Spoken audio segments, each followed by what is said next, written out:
प्रिय दर्शक बंधुओं, क्या आपने कभी सोचा है कि मां लक्ष्मी की एक कृपा भरी दृष्टि मनुष्य के जीवन को कितनी गहराई से बदल सकती है।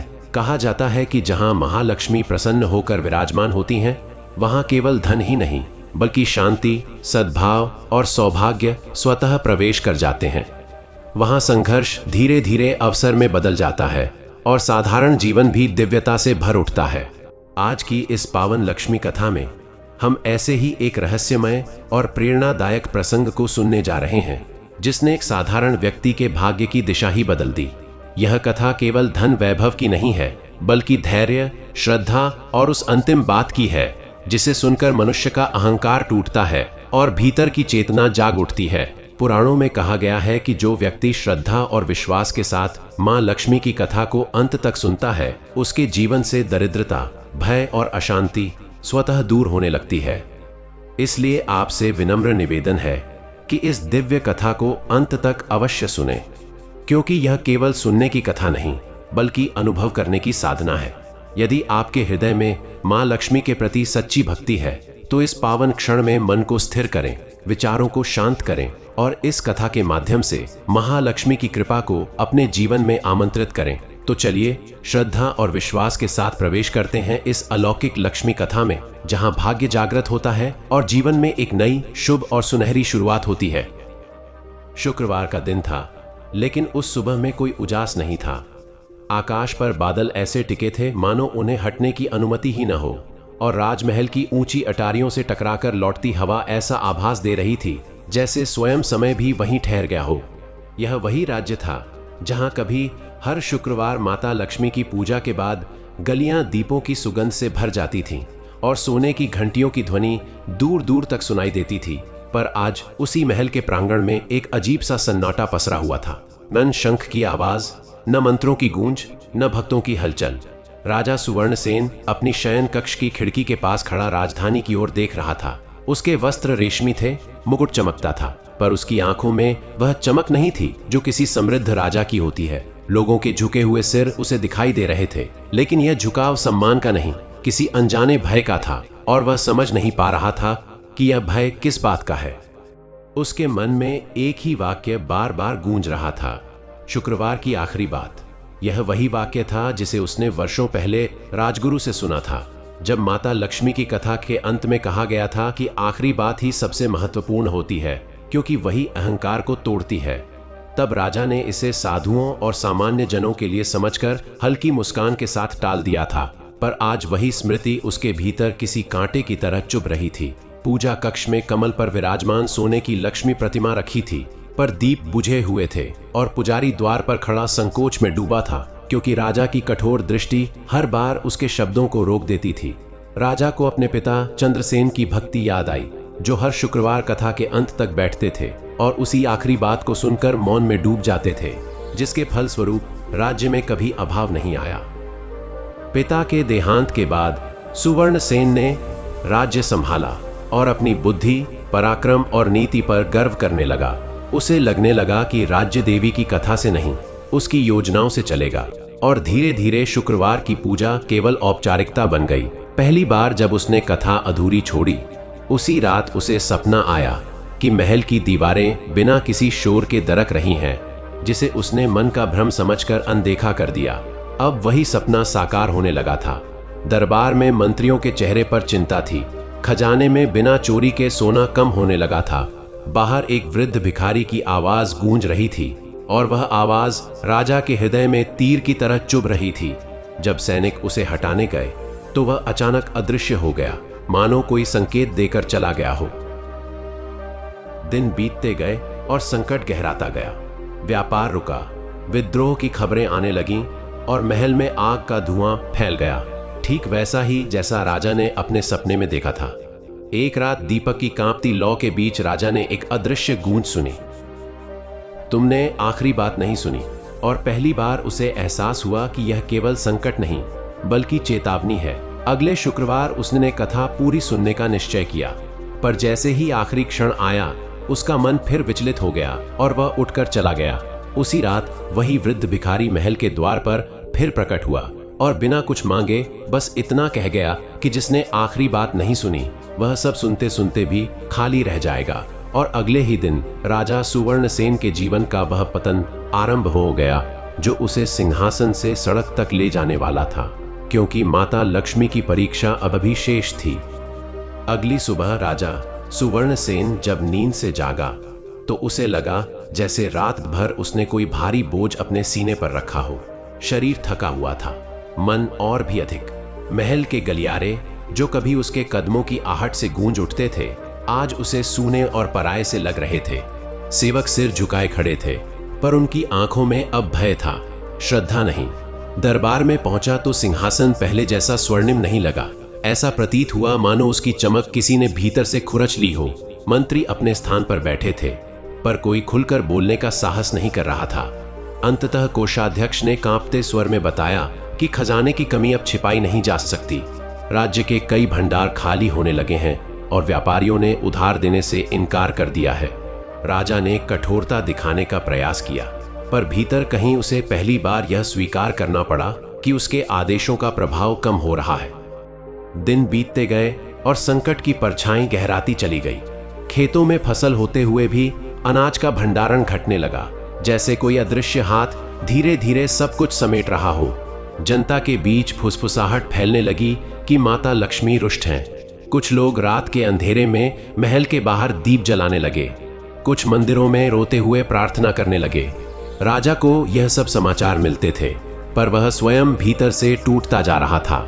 उसे हर समय वही वाक्य सुनाई देता, आखिरी बात। वह समझना चाहता था, पर जैसे उसका अहंकार और भय दोनों मिलकर उसे उस समझ से दूर रख रहे थे। एक रात जब महल में सन्नाटा गहरा गया, राजा अपने कक्ष में अकेला बैठा था। बाहर तेज हवा चल रही थी और खिड़कियां थरथरा रही थीं। उसी समय उसे लगा कि किसी ने धीरे से द्वार खटखटाया है। उसने आदेश दिया, पर कोई उत्तर नहीं आया। द्वार खोला तो बाहर वही वृद्ध भिखारी खड़ा था, जिसे वह पहले भी देख चुका था। इस बार उसके चेहरे पर न दीनता थी न आग्रह, बस एक गहरी शांति। राजा का क्रोध उमड़ पड़ा। उसने पूछा, तू कौन है? बार बार मेरे मार्ग में क्यों आता है? वृद्ध ने शांत स्वर में उत्तर दिया, मैं वही हूं जो तुम्हें याद दिलाने आता है। इतना कहकर वह अंधकार में विलीन हो गया। राजा स्तब्ध रह गया। पहली बार उसे लगा कि यह भिखारी कोई साधारण मनुष्य नहीं है। अगले दिन संकट ने और विकराल रूप ले लिया। सीमाओं पर विद्रोह भड़क उठा और सेना, जो कभी राजा की शक्ति थी, अब वेतन न मिलने के कारण असंतोष से भर गई। एक एक कर राजमहल के द्वार बंद होने लगे। अंततः एक रात ऐसा आया जब मंत्रियों ने मिलकर राजा को सूचित किया कि जनता का आक्रोश अब नियंत्रित नहीं हो पा रहा और यदि वह सिंहासन नहीं छोड़ता तो हिंसा हो सकती है। सुवर्णसेन ने पहली बार अपने जीवन में स्वयं को असहाय पाया। उसे अपने पिता की छवि याद आई, नंगे पांव मंदिर जाते हुए, कथा के अंत में शांत होकर बैठे हुए। उसकी आंखों से आंसू बह निकले, पर पश्चाताप अब शब्दों से आगे नहीं बढ़ पा रहा था। अगली सुबह सूरज उगा, पर वह राजा के जीवन में प्रकाश नहीं ला सका। विद्रोहियों ने महल पर अधिकार कर लिया। सुवर्णसेन को बिना मुकुट, बिना रेशमी वस्त्रों के बाहर निकाल दिया गया। जिस राजा के एक संकेत पर सैकड़ों सिर झुकते थे, वही अब साधारण वस्त्रों में सड़क पर खड़ा था। कुछ ही समय में उसके साथियों ने भी उसका साथ छोड़ दिया। धीरे धीरे वह नगर से बाहर निकल गया और उसकी यात्रा शुरू हुई, एक ऐसे पथ पर जहां न वैभव था न पहचान, केवल भूख, थकान और स्मृतियां थीं। दिनों तक वह भटकता रहा। कभी किसी गांव में थोड़ी सी रोटी मिल जाती, कभी रात खुले आकाश के नीचे बितानी पड़ती। लोगों की दृष्टि में वह अब राजा नहीं, एक साधारण भिखारी था। इसी अवस्था में एक शुक्रवार आया। उस दिन उसने देखा कि एक छोटे से गांव में कुछ स्त्रियां माता लक्ष्मी की पूजा की तैयारी कर रही हैं। दीप जल रहे थे, कथा सुनने के लिए लोग इकट्ठा हो रहे थे। सुवर्णसेन दूर खड़ा यह दृश्य देख रहा था। उसके मन में वर्षों बाद एक अनजानी तड़प उठी। वह धीरे धीरे वहां पहुंचा और सबसे पीछे बैठ गया। कथा आरंभ हुई। वही शब्द, वही महिमा, पर इस बार उसका मन कहीं भागा नहीं। उसने हर वाक्य सुना, हर भाव को भीतर उतरने दिया। कथा के अंत में जब लोग उठने लगे तो वह वहीं बैठा रहा। पुजारी ने अंतिम वाक्य कहा, वही आखिरी बात जिसमें बताया गया कि माता लक्ष्मी अहंकार नहीं विनम्रता में वास करती हैं, वे संग्रह नहीं, सदुपयोग से प्रसन्न होती हैं, और जो अंत तक सुनता है वही वास्तव में सीख पाता है। सुवर्णसेन की आंखों से आंसू बहने लगे। उसे लगा जैसे वर्षों का बोझ उतर गया हो। उस रात उसने पहली बार सच्चे मन से माता लक्ष्मी को स्मरण किया। कोई मांग नहीं की, कोई शिकायत नहीं की, बस क्षमा मांगी। अगली सुबह उसने निश्चय किया कि वह जहां भी रहेगा, सेवा और श्रम के माध्यम से जीवन जिएगा। वह उसी गांव में रुक गया और लोगों की मदद करने लगा। कभी खेतों में, कभी मंदिर की सफाई में। धीरे धीरे लोगों का विश्वास उसे में मिलने लगा। उसे भोजन मिलने लगा, आश्रय मिलने लगा, भीतर कहीं एक शांति जन्म लेने लगी। समय बीतता गया। एक दिन गांव के पास के व्यापार मार्ग पर कुछ लुटेरों ने हमला किया। सुवर्णसेन ने साहस दिखाया और गांव वालों के साथ मिलकर उन्हें भगा दिया। उसके बुद्धि और नेतृत्व ने सबको चकित कर दिया। लोगों ने उसे सम्मान देना शुरू किया। कुछ व्यापारियों ने उसके मार्गदर्शन में फिर से व्यापार आरंभ किया। वह अब भी स्वयं को राजा नहीं कहता था, पर उसके कार्यों में वही तेज झलकने लगा था। एक शुक्रवार की रात जब वह मंदिर में दीप जला रहा था, उसे वही वृद्ध भिखारी फिर दिखाई दिया। इस बार उसके चेहरे पर हल्की मुस्कान थी। उसने कहा, अब तुमने आखिरी बात सुन ली है। सुवर्णसेन ने झुककर प्रणाम किया, पर जब उसने आंख उठाई तो वहां कोई नहीं था। उसी क्षण उसे ऐसा अनुभव हुआ जैसे मंदिर की दीपशिखा और अधिक उज्जवल हो गई हो। धीरे धीरे उसके जीवन में स्थिरता आने लगी। उसने कभी वैभव की कामना नहीं की, पर समृद्धि स्वयं उसके पास आने लगी। विश्वास के रूप में, सम्मान के रूप में और संतोष के रूप में। कुछ वर्षों बाद वही लोग जिन्होंने उसे भिखारी समझकर ठुकराया था, उसके मार्गदर्शन में सुरक्षित जीवन जीने लगे।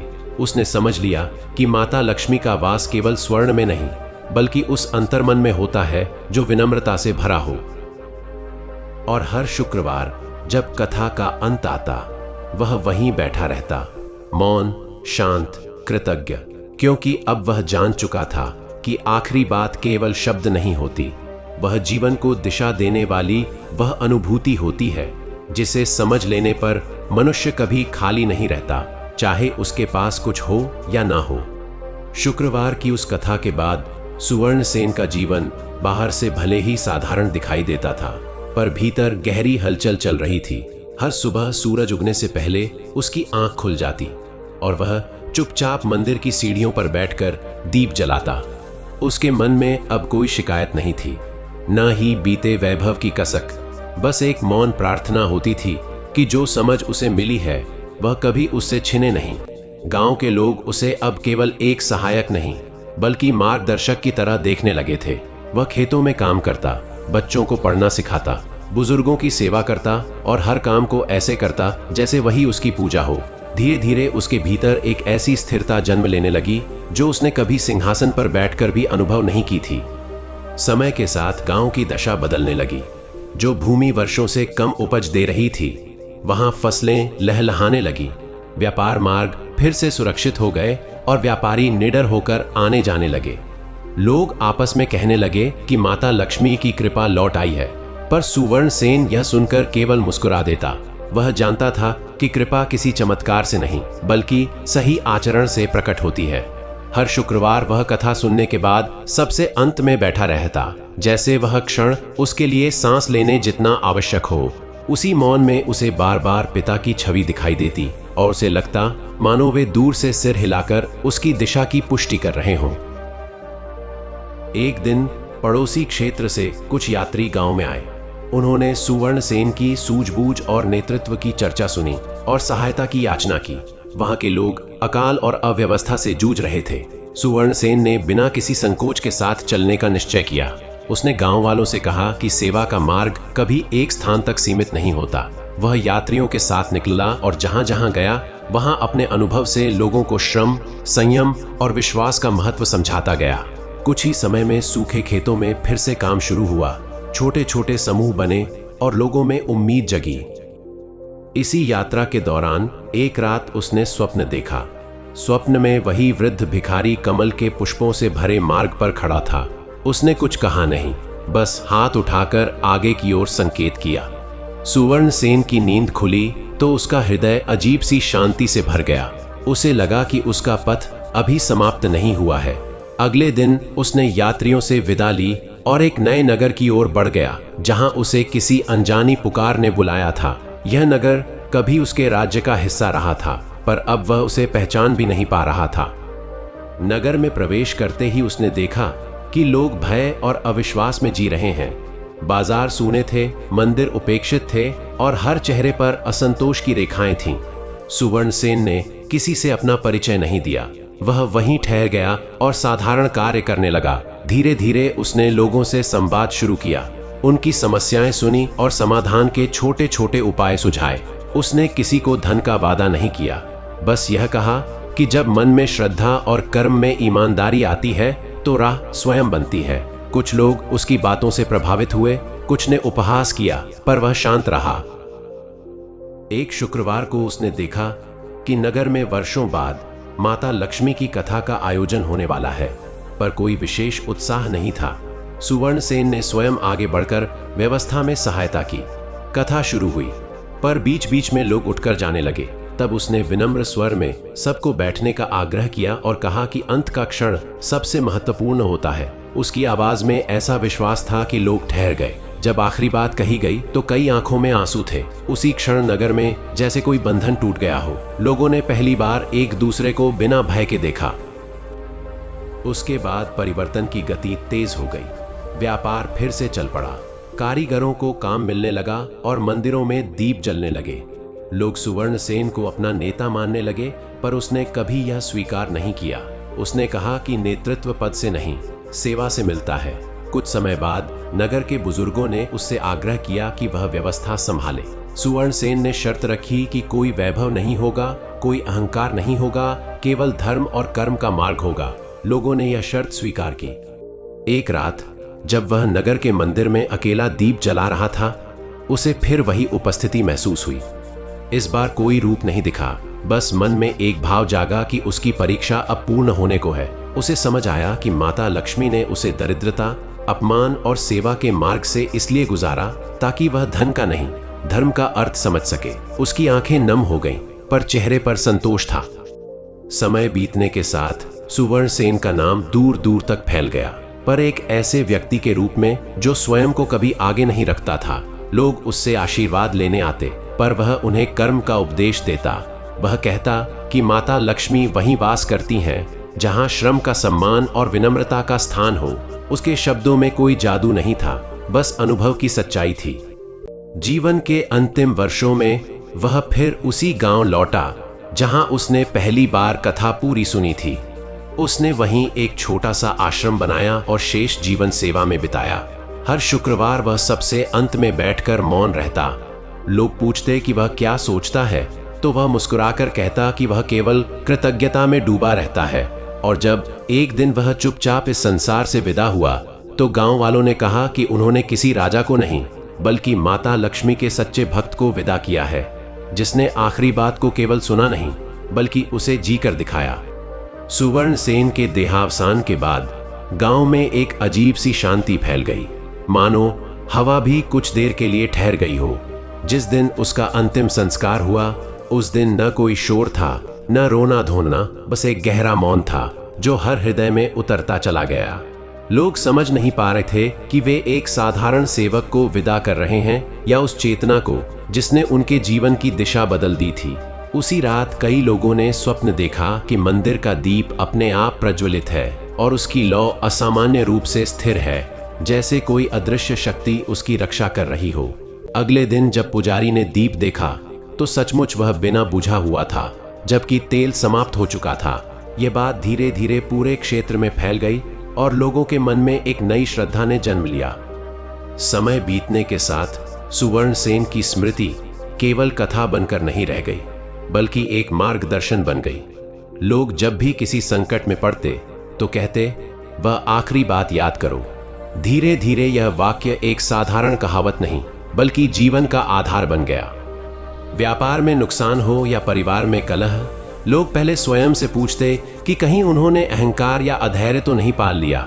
आश्रम, जो कभी छोटा सा था, अब एक साधारण केंद्र बन गया, जहां लोग शुक्रवार को एकत्र होकर कथा सुनते और अंत तक बैठते। कोई चमत्कार की अपेक्षा नहीं करता था, पर हर कोई भीतर से कुछ हल्का होकर लौटता था। 1 वर्ष बाद उस क्षेत्र में भयंकर सूखा पड़ा। नदियां सिकुड़ने लगी, कुएं सूखने लगे और लोगों के चेहरे पर फिर से चिंता की रेखाएं उभर आईं। कुछ को डर लगा कि कहीं माता लक्ष्मी फिर रुष्ट न हो गई हों। उसी समय आश्रम के एक युवा सेवक ने लोगों को एकत्र किया और कहा कि सुवर्ण सेन ने सिखाया था कि डर में नहीं, कर्म में समाधान होता है। सबने मिलकर वर्षा जल संचय का काम शुरू किया, पुराने तालाबों की सफाई की और अन्न का संयमित उपयोग करने का निश्चय किया। शुक्रवार की कथा पहले से अधिक मौन और गहराई के साथ सुनी जाने लगी। कुछ महीनों बाद जब पहली बारिश हुई तो वह केवल जल नहीं बल्कि विश्वास की पुष्टि लेकर आई। इसी दौरान दूर दराज के राज्यों से यात्री आने लगे। वे कहते कि उन्होंने एक ऐसे व्यक्ति की कथा सुनी है जो राजा होकर भी भिखारी बना और भिखारी होकर भी राजा से बड़ा हो गया। वे उस स्थान को देखना चाहते थे जहां यह परिवर्तन संभव हुआ। आश्रम अब केवल गांव का नहीं रहा बल्कि एक संगम बन गया, जहां अलग अलग पृष्ठभूमि के लोग एक ही धरातल पर बैठते थे। कोई ऊंच नीच नहीं, कोई विशेष स्थान नहीं, सब अंत तक कथा सुनते थे। कई यात्रियों ने स्वीकार किया कि उन्होंने जीवन में पहली बार किसी कथा को बिना अधीर हुए पूरा सुना है। एक शुक्रवार की रात जब कथा समाप्त हो चुकी थी और लोग उठने लगे थे, तभी एक वृद्ध स्त्री खड़ी हुई। उसकी आवाज कांप रही थी पर शब्द दृढ़ थे। उसने कहा कि उसने वर्षों पहले एक ऐसे राजा की सेवा की थी जो अपने वैभव में अंधा हो गया था। आज उसे समझ आया कि वही राजा बाद में सेवा का प्रतीक बन गया। उसकी आंखों से आंसू बह निकले और पूरे सभा में सन्नाटा छा गया। किसी ने कुछ नहीं कहा, पर सबके मन में यह स्पष्ट हो गया कि जीवन में पतन और उत्थान केवल बाहरी घटनाएं नहीं बल्कि भीतर के परिवर्तन की परछाइयां हैं। धीरे धीरे यह कथा शास्त्रों और ग्रंथों में भी दर्ज होने लगी, पर आश्रम के लोग जानते थे कि लिखे हुए शब्द उस अनुभूति को पूरी तरह नहीं पकड़ सकते। इसलिए उन्होंने निर्णय लिया कि कथा को केवल पढ़ाया नहीं जाएगा बल्कि जिया जाएगा। हर नए आने वाले से कहा जाता कि वह एक दिन सेवा करे, एक दिन मौन में रहे और एक शुक्रवार की कथा अंत तक सुने। कई लोग यह सरल नियम सुनकर हंसते, पर जो टिक जाते उनके जीवन में बदलाव अवश्य आता। किसी के भीतर धैर्य बढ़ता, किसी के भीतर कृतज्ञता। वर्षों बाद उसी नगर में जहां सुवर्ण सेन ने व्यवस्था संभाली थी, एक बड़ा संकट आया। सत्ता की लालसा में कुछ लोग फिर से वैभव और प्रदर्शन की ओर झुकने लगे। तब नगर के बुजुर्गों ने आश्रम से मार्गदर्शन मांगा। कोई उपदेशक नहीं गया, कोई आदेश नहीं भेजा गया, बस कथा का वही आखिरी अंश वहां सुनाया गया। आश्चर्यजनक रूप से कई लोग स्वयं पीछे हट गए। उन्हें समझ आया कि जो मिला है वह स्थायी नहीं और जो समझ मिली है वही वास्तविक संपत्ति है। एक रात आश्रम के मुख्य कक्ष में बैठे कुछ लोगों ने अनुभव किया कि वातावरण अचानक सुगंध से भर गया है। न कोई पुष्प था, न धूप, बस एक सौम्य अनुभूति। किसी ने कहा कि यह माता लक्ष्मी की उपस्थिति है, किसी ने कहा कि यह सुवर्ण सेन की स्मृति है, पर किसी ने उसे परिभाषित करने की कोशिश नहीं की। सब मौन में बैठ गए, क्योंकि उन्हें समझ आ गया था कि हर अनुभव को शब्द देना आवश्यक नहीं होता। समय की धारा आगे बढ़ती रही, पीढ़ियां बदली, पर हर शुक्रवार का वह मौन नहीं बदला। बच्चे जो पहले शोर करते थे अब स्वाभाविक रूप से शांत बैठने लगे। उन्हें कोई डर नहीं सिखाया गया, बस उदाहरण दिखाया गया। वे देखते थे कि बड़े लोग आखिरी बात सुनते समय कैसे भीतर झुक जाते हैं। यही दृश्य उनके मन में संस्कार बनकर उतरता चला गया। कहा जाता है कि आज भी जब कोई व्यक्ति अहंकार में डूबकर सब कुछ खो देता है और फिर किसी शुक्रवार को पूरी कथा सुनकर भीतर से बदलने का साहस करता है, तो कहीं न कहीं सुवर्ण सेन मुस्कुराता है। शायद किसी दीप की लौ में, शायद किसी शांत मन में, क्योंकि उसकी कहानी का अंत कभी हुआ ही नहीं। वह तो हर उस क्षण शुरू हो जाती है जब कोई मनुष्य आखिरी बात सुनने के लिए रुक जाता है और उसी ठहराव में माता लक्ष्मी का वास्तविक वास अनुभव करता है। समय आगे बढ़ा, पर आश्रम की दीवारों में बसी वह चेतना वैसी ही बनी रही। लोग कहते थे कि सुवर्ण सेन भले ही देह में न हो, पर उसकी उपस्थिति हर शुक्रवार को अधिक गहरी हो जाती है। कुछ लोगों ने अनुभव किया कि जब कथा का अंतिम अंश सुनाया जाता है, तब मन अपने आप शांत होने लगता है। जैसे भीतर कोई गांठ खुल रही हो। कई ऐसे भी आए जो जीवन से हार चुके थे, कर्ज में डूबे, संबंधों से टूटे, आत्मसम्मान खो चुके, और वे यहाँ आकर बस मौन में बैठ गए। किसी ने उनसे कुछ पूछा नहीं, किसी ने समाधान नहीं दिया, पर कुछ ही दिनों में उनके चेहरे पर एक अलग सी स्थिरता दिखाई देने लगी, मानो उन्हें उत्तर मिल गया हो, भले ही शब्दों में नहीं। इसी बीच एक युवा व्यापारी आश्रम पहुंचा, जो अपने पिता की मृत्यु के बाद अचानक सब कुछ संभालने में असमर्थ हो गया था। उसका व्यापार घाटे में जा चुका था और मन भय से भरा रहता था। उसने कई जगह उपाय किए थे, पर कहीं शांति नहीं मिली। यहाँ आकर उसने पहली बार पूरी कथा सुनी और आखिरी बात तक बैठा रहा। उस रात उसने महसूस किया कि उसका डर पूरी तरह समाप्त तो नहीं हुआ, पर अब वह डर उसे नियंत्रित नहीं कर रहा था। अगले दिनों में उसने व्यापार में छोटे छोटे ईमानदार निर्णय लेने शुरू किए। धीरे धीरे उसका काम संभलने लगा। वह अक्सर कहता कि लाभ बाद में आया, पहले मन का बोझ हल्का हुआ। कुछ वर्षों बाद आश्रम के आसपास छोटे छोटे विद्यालय और सेवा केंद्र बनने लगे। यह सब किसी आदेश या योजना से नहीं हुआ, बल्कि लोगों की स्वाभाविक प्रेरणा से। जो भी यहाँ से कुछ लेकर जाता, वह किसी न किसी रूप में लौट कर देता। कोई ज्ञान देता, कोई श्रम, कोई संसाधन। यह एक ऐसा चक्र बन गया जिसमें लेने और देने का भेद मिटने लगा। लोग समझने लगे कि समृद्धि का अर्थ केवल संग्रह नहीं, बल्कि प्रवाह है, और यही वह बात थी जिसे सुवर्णसेन अपने जीवन से सिखा गया था। एक बार एक घुमंतू साधु आश्रम में आया। उसने कथा सुनी और अंत में कहा कि यह स्थान किसी सिद्ध पुरुष की तपस्या से अधिक एक जागृत गृहस्थ की साधना का प्रतीक है। उसके शब्दों ने लोगों को सोचने पर मजबूर कर दिया। साधु ने कहा कि त्याग केवल वन में नहीं होता, कभी कभी सबसे बड़ा त्याग सत्ता, अहंकार और अधिकार का होता है। लोग समझ गए कि सुवर्णसेन की महानता इसी में थी कि उसने वह सब छोड़ दिया जिसे संसार सबसे मूल्यवान मानता है, और वही पाया जिसे शब्दों में बांधा नहीं जा सकता। समय के साथ यह कथा राजाओं और विद्वानों तक भी पहुंची। कुछ ने इसे केवल एक प्रेरक कहानी माना, कुछ ने इसमें गूढ़ अर्थ खोजे, पर आश्रम के लोग जानते थे कि इसका सार किसी व्याख्या में नहीं, बल्कि उस मौन में है जो आखिरी बात के बाद उतरता है। कई विद्वान आए, ग्रंथ लिखे, पर शुक्रवार की उस सभा में वे भी अंत में चुपचाप बैठ जाते थे, क्योंकि वहां विद्या नहीं, अनुभव बोलता था। एक पीढ़ी के बाद जब पुराने सेवक भी संसार से विदा होने लगे, तब यह प्रश्न उठा कि क्या यह परंपरा बनी रहेगी। उत्तर बच्चों से मिला। वे स्वयं आगे आकर व्यवस्था संभालने लगे, बिना किसी पद या नाम की चाह के। उन्होंने देखा था कि कैसे उनके माता पिता हर शुक्रवार को शांत होकर लौटते थे।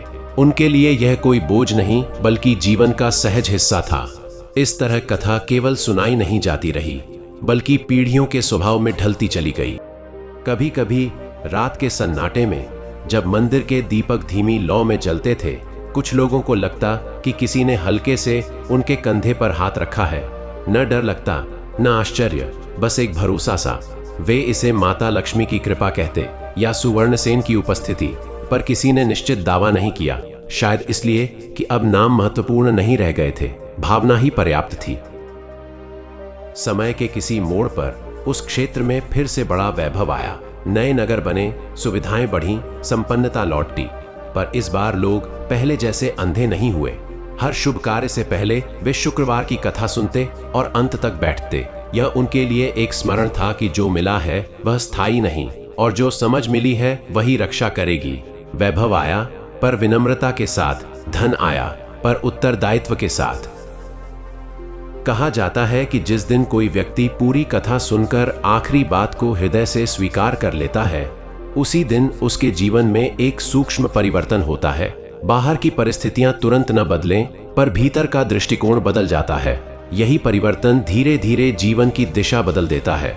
सुवर्णसेन की कहानी इसी सत्य का विस्तार है कि माता लक्ष्मी का वास किसी विशेष स्थान या व्यक्ति में नहीं, बल्कि उस चेतना में है जो अहंकार छोड़कर कृतज्ञता में ठहरना सीख लेती है। और इस तरह यह कथा आज भी बहती हुई नदी की तरह आगे बढ़ रही है। न कोई आरंभ याद करता है, न अंत खोजता है, क्योंकि जब भी कोई थका हुआ मनुष्य शुक्रवार को बैठकर आखिरी बात सुनने का साहस करता है, उसी क्षण यह कहानी फिर से जीवित हो उठती है। और माता लक्ष्मी का वास्तविक वैभव, शांति, संतुलन और संतोष उसके जीवन में धीरे धीरे उतरने लगता है। समय की धारा यूं ही बहती रही, पर आश्रम के भीतर ठहरा हुआ वह भाव कभी बहा नहीं। वर्षों बाद भी जब कोई नया व्यक्ति वहां आता तो उसे पहले पहल कुछ विशेष दिखाई नहीं देता। वही मिट्टी की गंध, वही साधारण दीवारें, वही शांत दीपक, पर कुछ ही समय में उसे महसूस होने लगता कि यहाँ मौन खाली नहीं है। यह मौन बोझ नहीं डालता, बल्कि उतारता है। कई लोग ऐसे आए जो जीवन में बहुत कुछ पा चुके थे, पर भीतर से खोखले थे। वे यहाँ आकर समझते कि अभाव केवल न होने से नहीं, बल्कि असंतोष से जन्म लेता है। वे शुक्रवार को कथा सुनते, आखिरी बात तक रुकते और पहली बार अपने भीतर यह स्वीकार करते कि दौड़ते भागते जीवन में ठहरना भी एक साधना है। यही स्वीकार धीरे धीरे उनके निर्णयों, संबंधों और दृष्टि को बदल देता। कभी कभी आश्रम में ऐसे लोग भी आते जो केवल सुनने नहीं, बल्कि तर्क करने आते थे। वे पूछते कि क्या केवल कथा सुन लेने से जीवन बदल सकता है? क्या यह सब मन का भ्रम नहीं है? आश्रम के सेवक उनसे कोई विवाद नहीं करते थे। वे बस इतना कहते कि एक बार अंत तक बैठकर देखिए। कई लोग बीच में उठकर चले भी गए, पर कुछ ऐसे भी थे जो अपने ही प्रश्नों से थककर अंत तक बैठ गए। उन्हीं में से कुछ ने बाद में स्वीकार किया कि उत्तर उन्हें शब्दों में नहीं, बल्कि उस क्षण में मिला जब आखिरी बात के बाद कोई कुछ नहीं बोलता था और मन स्वयं से सामना करता था। उस सन्नाटे में उन्हें अपने अहंकार, भय और लालसा साफ दिखाई देने लगी। समय के साथ आश्रम केवल धार्मिक स्थान नहीं रहा, बल्कि जीवन के निर्णयों से पहले ठहरने का केंद्र बन गया। लोग विवाह, व्यापार, यात्रा या किसी बड़े परिवर्तन से पहले यहाँ आकर एक शुक्रवार बिताने लगे। वे कोई वरदान नहीं मांगते थे, बस यह चाहते थे कि निर्णय लेने से पहले मन साफ हो जाए। कई बार लोग निराश होकर लौटते, क्योंकि उन्हें वह नहीं मिलता जिसकी वे अपेक्षा करते थे। पर कुछ महीनों बाद वही लोग वापस आकर कहते कि उन्हें समझ आ गया कि जो नहीं मिला वही उनके लिए सही था। इस तरह यह स्थान चुपचाप लोगों के जीवन की दिशा मोड़ता रहा, बिना किसी घोषणा के। एक बार एक वृद्ध विद्वान आया जिसने अनेक शास्त्र पढ़े थे और अनेक स्थान देखे थे। उसने पूरी कथा सुनी और अंत में बोला कि यह कथा किसी देवी को प्रसन्न करने का उपाय नहीं, बल्कि मनुष्य को उसके सही स्थान पर बैठाने का माध्यम है।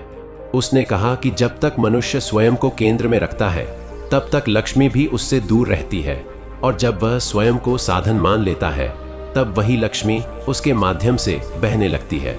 उसके ये शब्द आश्रम की दीवारों पर लिखे नहीं गए, पर लोगों के व्यवहार में उतर गए।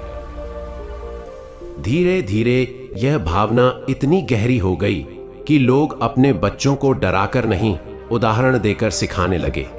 वे कहते कि देखो कैसे बड़े लोग आखिरी बात सुनते समय शांत हो जाते हैं। बच्चों के लिए यह कोई नियम नहीं, बल्कि स्वाभाविक दृश्य बन गया। वे खेलते खेलते भी कथा के समय चुप हो जाते, मानो भीतर से कोई संकेत मिल रहा हो।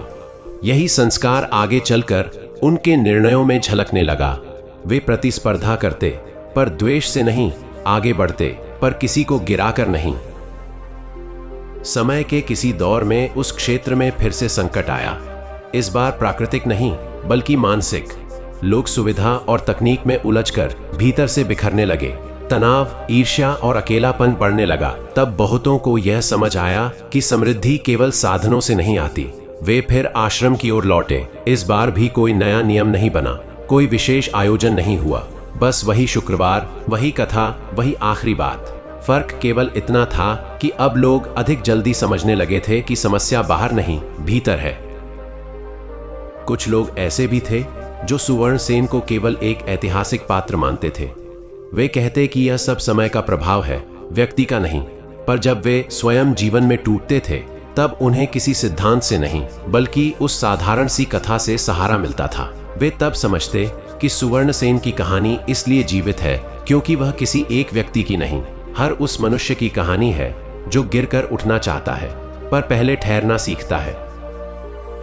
कभी कभी किसी वृद्ध के मुख से यह वाक्य सुनाई देता कि सुवर्णसेन ने लक्ष्मी को नहीं बुलाया, उसने स्वयं को योग्य बनाया। यह बात धीरे धीरे लोगों के स्वभाव का हिस्सा बन गई। वे कम बोलते, अधिक सुनते, कम दिखाते, अधिक समझते। व्यापार में भी यह झलकने लगा। लाभ के साथ विश्वास जुड़ने लगा। और संबंधों में अधिकार की जगह उत्तरदायित्व आने लगा। लोग समझने लगे कि स्थायी समृद्धि वही है जो किसी को खोने के भय से मुक्त कर दे। समय के साथ इस कथा के अनेक रूप बने। कहीं इसे लोकगीत में गाया गया, कहीं नाटक में दिखाया गया, कहीं बच्चों की कहानी बना दिया गया, पर आश्रम में इसे हमेशा उसी सरलता से सुनाया गया जैसे पहली बार सुनाई गई थी, क्योंकि वहां यह माना जाता था कि जितना सजाओगे उतना ही अर्थ से दूर जाओगे। आखिरी बात का प्रभाव तभी होता है जब वह सीधे हृदय में उतरती है, बिना किसी आडंबर के। और इस तरह बिना किसी शोर के, बिना किसी घोषणा के, यह कथा युगों की तरह फैलती रही। जब भी कोई व्यक्ति अपने जीवन में रुककर यह स्वीकार करता है कि उसे सब कुछ नहीं पता और वह सीखने के लिए अंत तक बैठ सकता है, उसी क्षण यह कथा फिर से जीवित हो उठती है।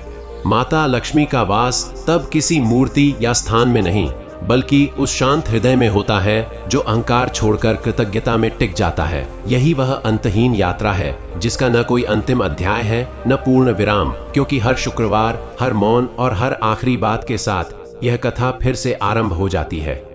समय यूं ही शांत बह रहा था कि एक वर्षा भरी रात आश्रम की उस स्थिर लय को तोड़ने आ पहुंची। आकाश पर बादल ऐसे गहरे थे जैसे वे किसी पुराने रहस्य को ढकने आए हों। शुक्रवार की कथा समाप्त हो चुकी थी और लोग अपने अपने घर लौट गए थे, पर उस रात मंदिर का दीप असामान्य रूप से कांप रहा था। हवा भीतर तक नहीं आ रही थी, फिर भी लौ थरथरा रही थी, मानो किसी अदृश्य उपस्थिति ने वातावरण को बदल दिया हो। आश्रम का सबसे युवा सेवक माधव, जो वर्षों से यहाँ सेवा कर रहा था, उस दीप को देखकर ठिठक गया। उसके भीतर एक अनजाना भय उठा, ऐसा भय जो शोर नहीं करता, बस भीतर दबाव बनाता है। उसी क्षण मंदिर के बाहर किसी के चलने की आहट सुनाई दी, धीमी, मापी हुई, जैसे कोई कदमों की आवाज जानबूझकर दबा रहा हो। माधव ने बाहर झांका। वर्षा के धुंधले पर्दे में एक आकृति खड़ी थी, लंबा काला चोगा, सिर ढका हुआ, चेहरा स्पष्ट नहीं। वह व्यक्ति भीतर नहीं आया, बस वहीं खड़ा रहा। माधव ने साहस करके पूछा, कौन है? कोई उत्तर नहीं मिला, लेकिन अगले ही पल उसे लगा कि वह आकृति मुस्कुरा रही है, हालांकि चेहरा दिखाई नहीं दे रहा था। अचानक वह व्यक्ति मुड़ा और अंधकार में विलीन हो गया। माधव का हृदय तेजी से धड़कने लगा। वह समझ नहीं पा रहा था कि यह कोई साधारण यात्री था या किसी और ही उद्देश्य से आया था। उसी रात उसने सपना देखा, सुवर्णसेन मंदिर की सीढ़ियों पर खड़े हैं, पर उनके चेहरे पर शांति नहीं बल्कि चेतावनी है, और वे कुछ कहना चाहते हैं पर शब्द निकल नहीं रहे। अगले दिन से ही आश्रम में विचित्र घटनाएं होने लगी।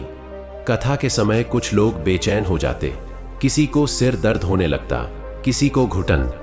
आखिरी बात के समय जब सब मौन में बैठते, तब कुछ चेहरों पर भय उभर आता, जैसे वह मौन उनके भीतर छिपी किसी बात को उजागर कर रहा हो।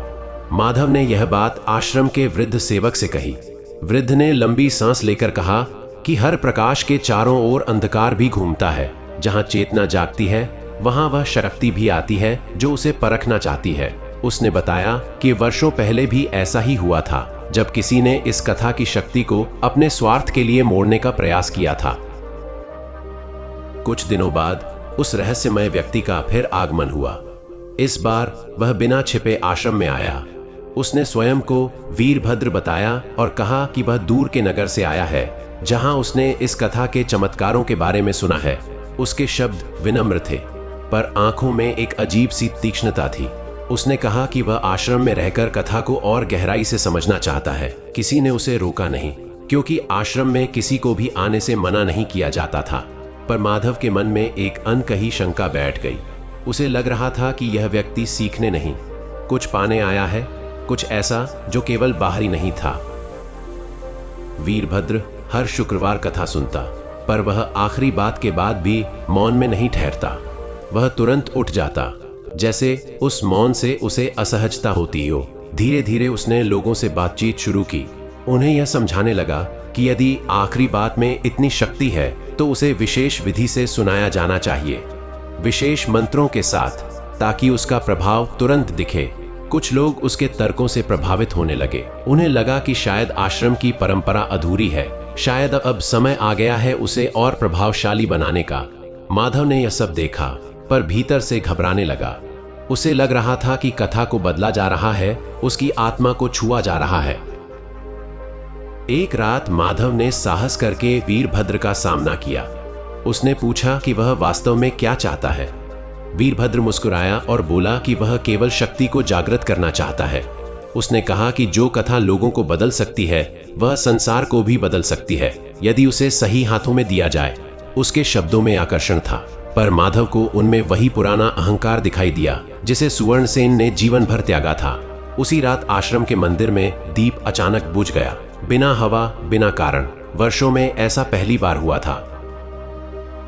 अगले शुक्रवार कथा के समय वातावरण असहज था। लोग चुप थे, पर वह चुप्पी शांति की नहीं, आशंका की थी। वीरभद्र ने आग्रह किया कि वह आखिरी बात स्वयं बोले।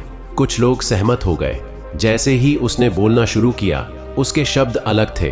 वे विनम्रता की नहीं, अधिकार की ओर ले जाते थे। वह कह रहा था कि जिसने आखिरी बात को समझ लिया वह दूसरों का मार्गदर्शन नहीं, नियंत्रण भी कर सकता है। तभी माधव को लगा कि मंदिर की दीवारें भारी हो गई हैं, जैसे वे उस बात को अस्वीकार कर रही हों। अचानक किसी ने धीमे स्वर में कहा, रुको। यह आवाज किसी एक व्यक्ति की नहीं लग रही थी। मौन छा गया। वीरभद्र के शब्द रुक गए। उसी क्षण मंदिर के दीप फिर से प्रज्वलित हो उठा और उसकी लौ पहले से कहीं अधिक स्थिर थी। वीरभद्र के चेहरे पर पहली बार भय दिखाई दिया। उसे लगा जैसे उसके भीतर कुछ टूट रहा हो। वह पीछे हटने लगा, पर उसके कदम भारी हो गए। लोगों ने देखा कि उसका आत्मविश्वास बिखर रहा है। वह बुदबुदाया कि यह संभव नहीं, शक्ति तो उसी की होनी चाहिए जो उसे समझे। तभी वृद्ध सेवक ने कहा कि शक्ति समझने से नहीं, झुकने से आती है। उस रात वीरभद्र आश्रम छोड़कर चला गया। जाते समय उसकी आंखों में क्रोध नहीं, खालीपन था। अगले दिन समाचार आया कि वह नगर में अचेत अवस्था में मिला, और जब होश में आया तो उसे कुछ भी याद नहीं था, न कथा, न आश्रम, न उद्देश्य। यह बात सुनकर लोग सिहर गए। उन्हें समझ आ गया कि आखिरी बात केवल प्रकाश नहीं देती, वह परीक्षा भी लेती है। जो उसे अपने अहंकार से छूता है वह भीतर से टूट जाता है। इस घटना के बाद आश्रम में पहले से भी अधिक मौन छा गया। लोग समझ गए कि यह स्थान केवल शांति देने के लिए नहीं, बल्कि सत्य दिखाने के लिए है, और सत्य हमेशा सहज नहीं होता। माधव ने उस रात फिर सपना देखा। इस बार सुवर्णसेन शांत थे। उन्होंने कुछ नहीं कहा, बस दीप की ओर देखा और सिर झुका दिया। माधव की आंख खुली तो उसने पाया कि उसके भीतर का भय समाप्त हो चुका है। उसे समझ आ गया कि कथा का सस्पेंस किसी रहस्य में नहीं, बल्कि इस सत्य में है कि हर मनुष्य उसे सुनते समय स्वयं के सामने खड़ा हो जाता है। और तब से यह माना जाने लगा कि जो व्यक्ति आखिरी बात सुनने आता है वह केवल शांति पाने नहीं आता, वह स्वयं की सच्चाई से मिलने आता है। कुछ उसे सह पाते हैं, कुछ नहीं। यही इस कथा का गहरा रहस्य है, और यही उसका सस्पेंस कि अंत में बदलने वाला संसार नहीं, बल्कि सुनने वाला स्वयं होता है। वीरभद्र के जाने के बाद आश्रम की हवा बदल गई थी। वह मौन अब पहले जैसा सरल नहीं रहा था, उसमें गहराई आ गई थी, ऐसी गहराई जो भीतर झांकने को विवश करती थी।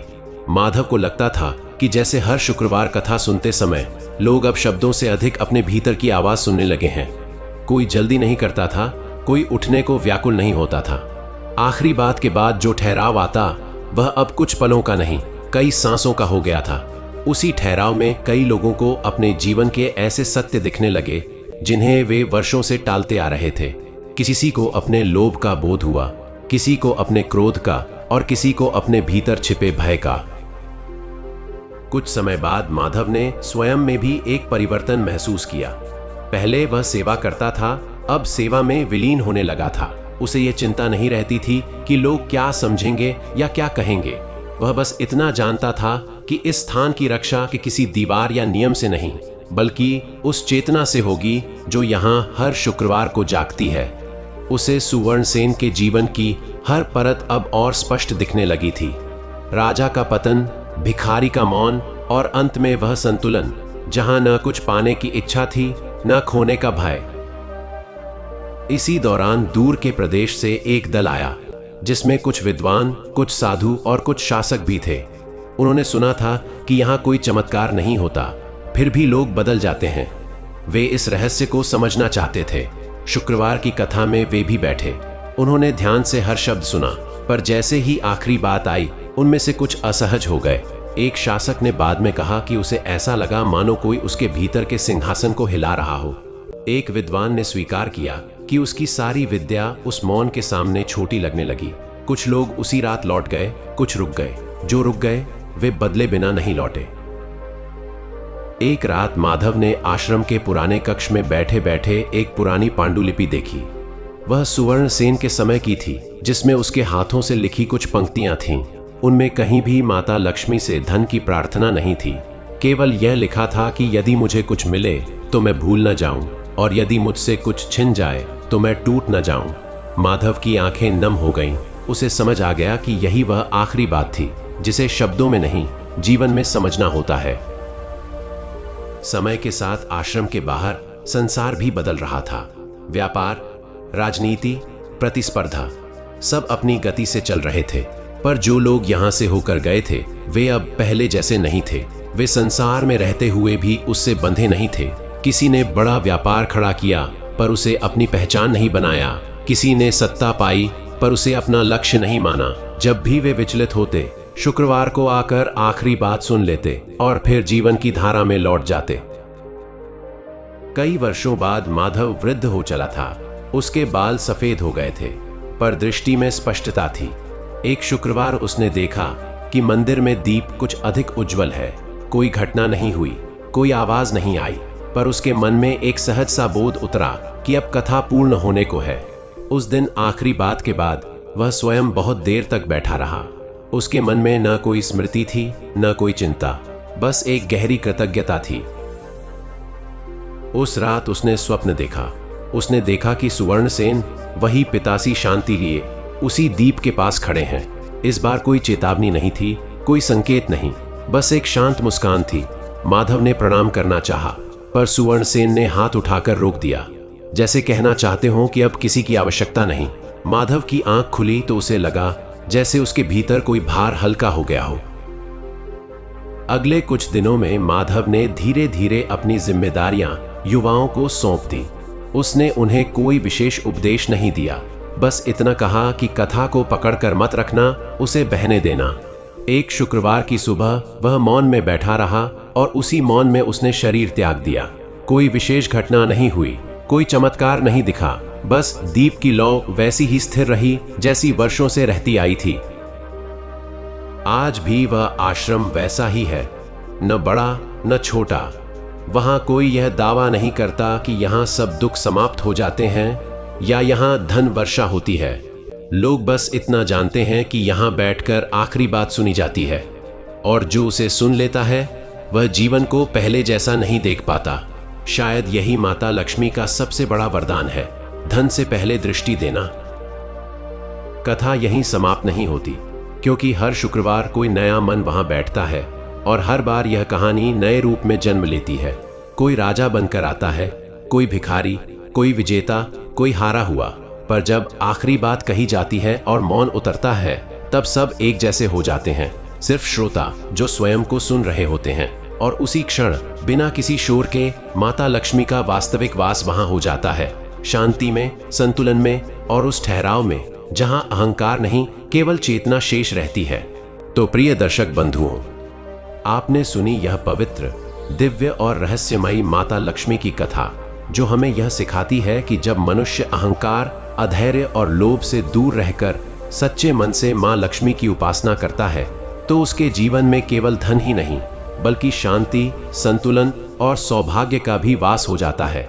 जो व्यक्ति श्रद्धा, संयम और कृतज्ञता को अपनाता है, उसके घर से धीरे धीरे दरिद्रता, कलह और दुख स्वतः विदा हो जाते हैं। इसलिए हे भक्तजनों, इस पावन समय में सदाचार, परिश्रम और भक्ति के मार्ग पर चलते हुए अपने प्रत्येक कर्म में माता लक्ष्मी का स्मरण अवश्य करें, क्योंकि जहां लक्ष्मी जी की कृपा होती है, वहां जीवन में स्थिरता आती है, संबंध मधुर होते हैं और भाग्य का द्वार खुलने लगता है। यदि आपको यह दिव्य लक्ष्मी कथा हृदय स्पर्शी लगी हो, तो कृपया इसे लाइक करें और अपने परिवारजनों व मित्रों के साथ अवश्य साझा करें। ताकि अधिक से अधिक लोग मां लक्ष्मी की कृपा और इस पावन संदेश का लाभ उठा सकें। और यदि आप भी चाहते हैं कि आपके जीवन और घर में माता लक्ष्मी का आशीर्वाद सदा बना रहे, तो हमारे चैनल शिव इनसाइट को सब्सक्राइब करना न भूलें और बेल आइकन अवश्य दबाएं, ताकि ऐसी ही पवित्र, प्रेरणादायक और रहस्यमय कथाएं आप तक निरंतर पहुंचती रहें। क्योंकि जहां मां लक्ष्मी की कृपा होती है, वहां जीवन समृद्ध, शांत और मंगलमय बन जाता है। जय माता लक्ष्मी। श्री महालक्ष्मी नमः। जय सनातन धर्म।